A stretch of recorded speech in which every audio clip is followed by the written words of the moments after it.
Welcome to the epic battle. Jinwoo sect disciples clash over Chen. To boost morale, Ting'en suddenly challenges to a life and death duel. Ting'en and Chen prepare to duel. If Chen wins, he becomes the new leader. If he loses, he leaves Guangti. As the duel starts, Ting'en, long holding grudges, strikes first. Anyone can see Ting'en's sincerity, punching as if in a who's strongest contest, while Chen only defends. Ting'en unleashes his skills, even using his toes, treating Chen as his fiercest rival. He kicks a stone railing to pieces and punches a vase to smithereens, leaving Chen confused. Brother, what kind of kung fu is this? Chen is puzzled, thinking, brother, aren't you too rough? The more he endures, the harsher Ting'en gets, as if in a wrestling match. Eventually, Chen could no longer hold back his anger. It's time to get serious. As Ting'en attacks again, Chen effortlessly dodges each punch. In the next round, Chen's fists are already in sight, and he pulls back 3 times in a row, clearly holding back, while warning Ting'en, "You're not my match." Ting'en thinks this isn't humility, but rather humiliation, so he intensifies his attacks until he knocks Chen down.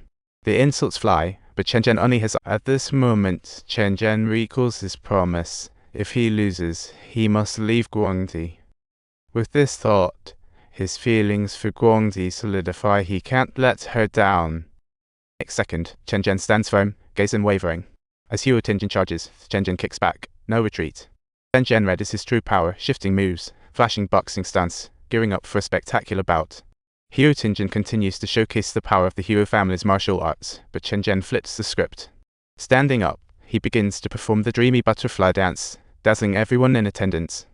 Chen's boxing stance, all his high accuracy makes Ting'en lose repeatedly, a true boxing champion. Time and again, Chen dodges gracefully, while Ting'en's punches miss, leaving him with a battered face and the knees. Here we go again, the dreamy butterfly dance isn't without its flaws. Ting'en seizes the moment, delivering a flying kick, and follows up with a sweeping attack, knocking Chen off, but Chen quickly retaliates with a Brazilian jiu-jitsu kick, sending Ting'en downtrodden. The showdown has turned into an epic dance-off. Chen never thought he'd become a crowd favorite. Guangti has sacrificed so much for him, he must take responsibility. He understands that Jinwoo Gate doesn't want to retain them, thus he cannot hedge his bets. In the end, Chen kneels down to the ground, respectfully bowing 3 times to the spirit tablet of his master, Yuanjia. Leaving with Guangti, in that era, the union of Chinese men and Japanese women was always controversial. Chen felt helpless, wanting to take Guangti to an inn, yet being called a traitor. It's truly tragic. So, he could only take Guangti away, moving far from the crowd to a desolate area, where he found his master Yuanji's grave and settled down in a humble grass hut. What a complicated. Seeing Guangti, born into wealth, is a shocking experience for him, and Chen feels guilty, thinking, my life is just full of drama. He wants to take her far away, live a carefree life, but feels stuck in his current situation. What more could a couple aspire to? Despite their profound love, unfortunately, Guangti belongs to a different ethnicity, and in such a social backdrop, the genuine love can hardly ever obtain blessings. After Chen leaves, the Jinwoo sect is in panic. Beaten, Ting'en has also disappeared, leaving everyone anxious. The Black Dragon Society challenges Jinwoo sect, sending the top fighter against the leader. Unfortunately, the Jinwoo sect has no leader, making it impossible to take up the challenge. Inside Jinwoo Gate, chaos persists. The true killer of Yuanji can't hold back. One is his lifelong chef.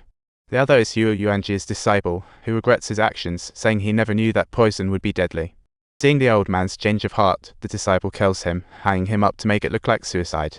That night, a green dragon woman visits Uncle Non Ting'en, and Isaac refuses to leave.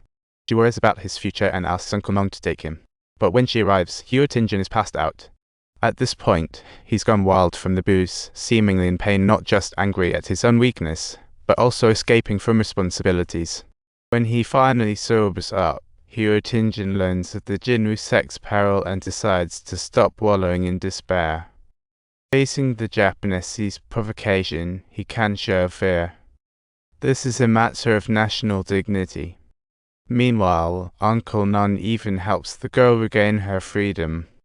If he could put aside his prejudices towards Guangti, the Jinwoo sect wouldn't be in such a plight. Here Ting'en starts training diligently with a determination to rise. During sparring with his juniors, even getting hit doesn't embarrass him anymore. It seems he has truly changed and is ready to pick up his martial arts again.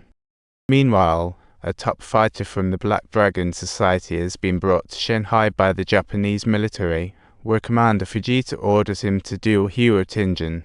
This warrior only wants to improve martial skills, not become a military pawn. He wants to challenge Chen. The next morning, he appears by Hero Yuanji's grave, and Chen has been waiting at the entrance for a long time. Guangzi innocently thinks that Uncle Qian is there to visit him, but little does she know it's a life or death showdown. Chen is eager to start, but Qian smiles and tells him, "You know, our opponent will be moving, right?" Chen, still impatient, is ready to fight immediately, while Qian slowly starts to take off his jacket with a calm demeanor. He poses. Chen thinks it's time, but a sudden stab and kick catch him off guard. Indeed, Qian is a master of karate. His kicks are unanswerable. Chen gets hit a few times, almost wanting to shout, "I want candy." However, Chen quickly adjusts and employs Brazilian Jiu-Jitsu-like techniques, leaving Qian in. The rivalry heightens. Instantly, Chen swift punches disorient Qian, and more punches follow before he can react. Chen profound martial arts knowledge and cultivation truly impressed Qian, leaving him feeling incredibly ashamed and humbled. However, Qian is no ordinary fighter. With high martial arts training, he immediately starts replicating Chen technique. Seeing Qian imitate his punches, Chen can't help but laugh, making the encounter even more thrilling. Winning or losing matters less. Crucial is their dance's resonance. Suddenly, they are both energized, like dancers in a full-throttle show.